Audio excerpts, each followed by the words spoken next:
가족 단위의 강의가 생각나네요. 그날은 개관 행사로 대상이 구체적으로 정해지지 않은 강의였어요.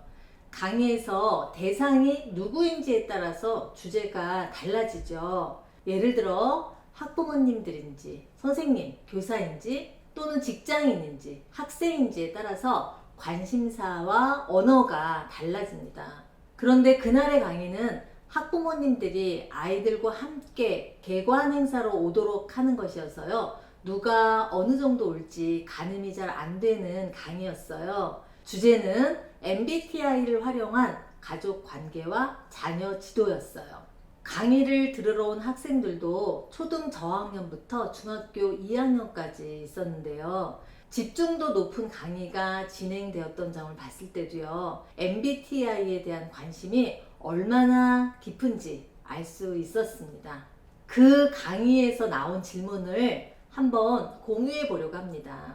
자, 강의 도중에 어떤 어머님께서 손을 드시면서 이렇게 말씀하셨어요. 강사님, 저의 오래된 친구들은요, 저를 보고 넌 확실한 외향형이야 라고 하는데요. 사실 저는 늘 혼자 있고 싶어요.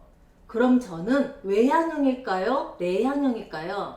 자, 이 질문이 오늘 말씀드리는 강의 주제와 관련이 있습니다. 학부모님들과 이야기하다 보면요. 우리 아이가 이 험한 세상을 어떻게 살아갈지 모르겠어요. 내향이어서 그런지 너무 얌전해요.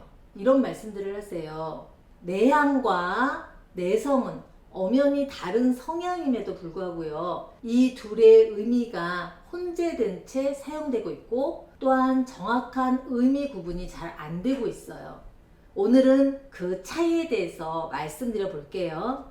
내성이란 말은요. 그의 대극인 외성이란 말과 함께 타고난 사회성이 어느 정도인지를 가늠해주는 단어입니다. 타고난 사회성이 낮으면 내성이라고 표현되고요. 강하면 외성이라고 표현될 수 있죠. 즉 타고나기를 사람들과 어울리는 게 어렵고 쉬운 정도가 내성과 외성의 개념이에요. 반면 앞차시에서 소개해드린 것처럼 외향과 내향은요. 에너지의 방향, 자연스러운 관심사가 외부, 실제 세계로 향해 있으면 외향, 자신의 내면을 향해 있으면 내향이라고 합니다.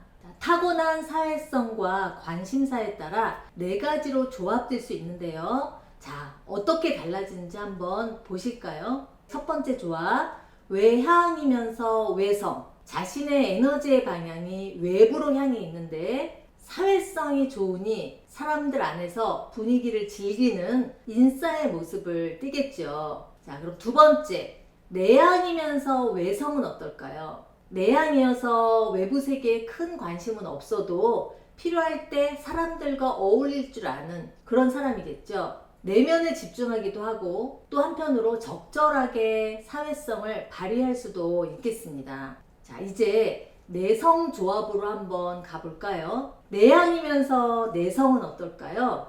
자신의 내면의 세계로 관심사가 쏠리는 내향형인데 사회성이 약하다고 할 수 있으니 자기만의 세계가 확고한 아웃사이더 또는 덕후 기질이 있겠죠. 그러고 보면 내면의 갈등은 그리 없어 보입니다. 그런데 가장 관심을 기울여야 할 경우가요. 외향이면서 내성인 경우입니다. 어울리고 싶고 함께하고 싶은데 어떻게 사회성을 발휘해야 할지 잘 모르겠는 경우죠. 늘상 뒤편에서 누군가 말을 걸어주기를 기대하면서 쭈뼛거릴 수도 있겠죠. 한편으로는 여러 사람들에게 잘해보려고 앞서 나가는 행동과 말을 하다가 뭔가 어색해서 뻘쭘해질 수도 있는 그런 상황이 생길 수도 있고요. 이렇게 외향이면서 내성인 아이 또는 어른인 경우에 어떻게 해야 할까요?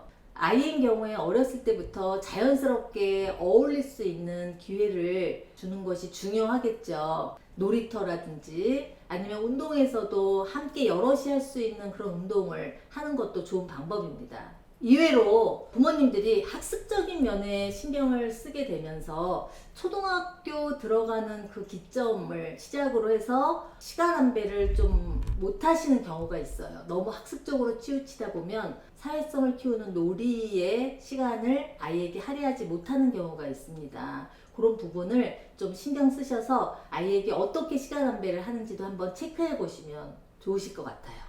그리고 중요한 한 가지 하나 더 말씀드려 볼게요. 외향형인데 부모님이 외향형인 아이를 사랑한다는 마음으로 매사에 알아서 해결해 주시면 그 아이가 사회성을 개발할 기회가 자연스럽게 없어질 확률이 높겠죠. 이것은 물론 내향이나 외향을 떠나서 모든 아이들에게 해당되는 이야기이기도 합니다. 그런데 특히 외향형의 아이가 외부 세계에 대한 관심을 가지고 탐색을 하고 싶은데 부모님이 알아서 너무 척척 해결해 주시면 자신이 직접 해결할 기회가 없어지면서 외부 세계에 대한 적응력이 떨어질 수 있어요.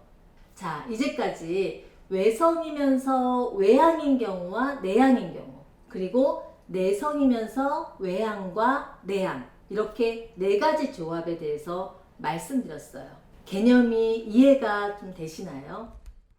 자, 그럼 제가 강의 초반부에 드린 질문에 대해서 한번 함께 이야기 나눠 볼까요? 어떤 질문이었죠? 저의 오래된 친구들은 저를 보고 넌 확실한 외향형이야 라고 하는데요. 저는 늘 혼자 있고 싶어요. 그럼 저는 외향형일까요? 내향형일까요?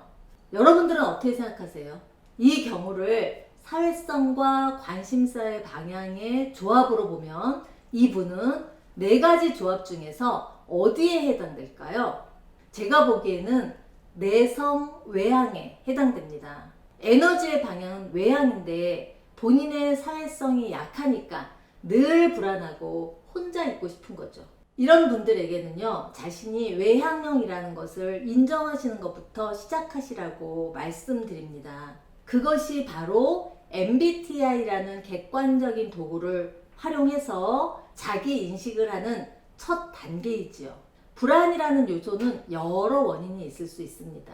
또한 불안을 완전히 해결하려는 태도보다는 그것을 어느 정도 받아들이라는 견해가 있을 정도죠. 그런데 그 불안 지수가 자신이 어떤 사람인지 알고 나면 자기에 대한 이해가 깊어지면서 어떻게 대응할지 자연스럽게 알아차릴 수 있습니다. MBTI로 감각형과 직관형 사이에서도요, 불안감을 느끼는 정도의 차이가 다를 수 있어요. 증명 가능하고 현실적인 정보를 신뢰하고 받아들이는 감각형이 오지 않는 미래에 대한 불안감이 직관형보다 클 수 있거든요. 이와 같은 감각형과 직관형 차이에 대해서는 다음 시간에 자세히 설명드릴게요. 자, 이렇게 자기 인식을 하면서 내가 갖는 불안감이 나만이 가지고 있는 것이 아니라는 것, 그리고 여러 사람들 중에 분류되는 이런 특징 때문이라도 나의 불안을 이해할 수 있다면요, 그 불안의 정도가 낮아질 수 있습니다. 또 그 외에 자신의 성장 환경에서 자신이 느꼈던 불안이 여러 가족 구성원의 MBTI 유형에 따라서 일어날 수 있는 일이라는 것이 보이면요, 가족이 이해되고요, 거기에서 가지게 되었던 어린 시절의 상처나 아픔의 원인이 알아차려지게 될 수 있어요. 그렇게 하나씩 자신의 성장 과정과 지금 현재의 관계에서 일어난 역동, 그리고 나만의 세계에서 벗어나 여러 사람들 속의 다양한 유형들 중에 하나인 나의 보편성을 이해한다면요, 세상이 보이게 됩니다.